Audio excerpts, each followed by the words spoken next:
You probably saw the headlines. A few weeks ago, there was a 4-alarm fire at the General Motors Advanced Design Center in Pasadena, California.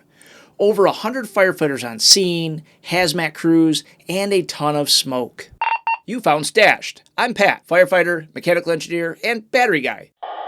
This fire started around 5:50 p.m. on October 22nd, 2025, inside GM's design facility, the same place where they build full-scale concept cars and early prototypes.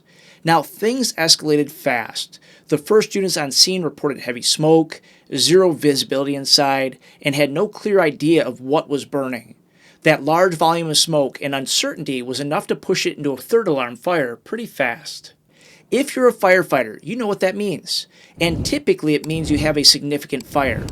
And they likely assumed multiple vehicles on fire inside, structural involvement, really the worst case scenario. You have to remember, this is a massive facility. It's far better to be prepared for the worst case scenario than not really be prepared at all. Now, it's no surprise, but GM put out a statement that sounded a bit too clean. They said the fire was isolated to a single concept vehicle and that there was very little damage to the building itself. Technically true, but that doesn't tell the whole story. So I reached out to my contacts to find out more of the details. Crews initially thought they were dealing with an electric SUV, but visibility was near zero, so it made it very difficult to identify. Once they got water on it and the smoke had cleared, the vehicle on fire was described more as an oversized golf cart. You have to realize vehicles today, they contain a ton of plastic. And when you're talking about futuristic vehicles, concept cars, more plastic. When plastic is smoldering, it gives off a lot of smoke, and that smoke can fill the entire structure. And that's exactly what fire crews found at this incident. Thankfully, Pasadena Fire knocked it down pretty quickly, and there was no reignition.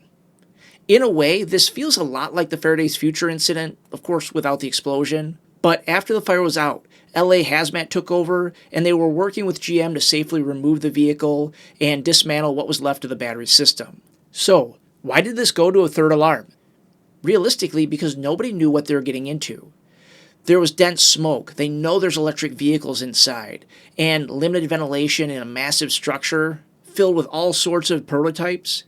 Command absolutely made the right call by going big early, and that's exactly how you keep an incident like this from turning into something worse. But there was a mayday, and most departments, when they're on scene, if there is a mayday, they're going to bump it up to the next alarm level. In this case, they were at a third alarm, so they bumped it up to the fourth alarm. I didn't get into the specifics on that, but I just want to let you know firefighters are trained to call a mayday pretty quick, and that's if they get lost or into some other trouble. It's likely that firefighter was briefly separated from their crew just because of the heavy smoke inside, but likely they were found quickly and got back to work. That's not uncommon in a zero visibility environment, especially when you're deep inside a facility of that size. So, bottom line, this was an experimental concept vehicle that caught fire inside a high-risk building. Still a serious incident, but not the massive multi-vehicle fire that everybody assumed it was. Overall, I'd say crews were lucky it wasn't something bigger.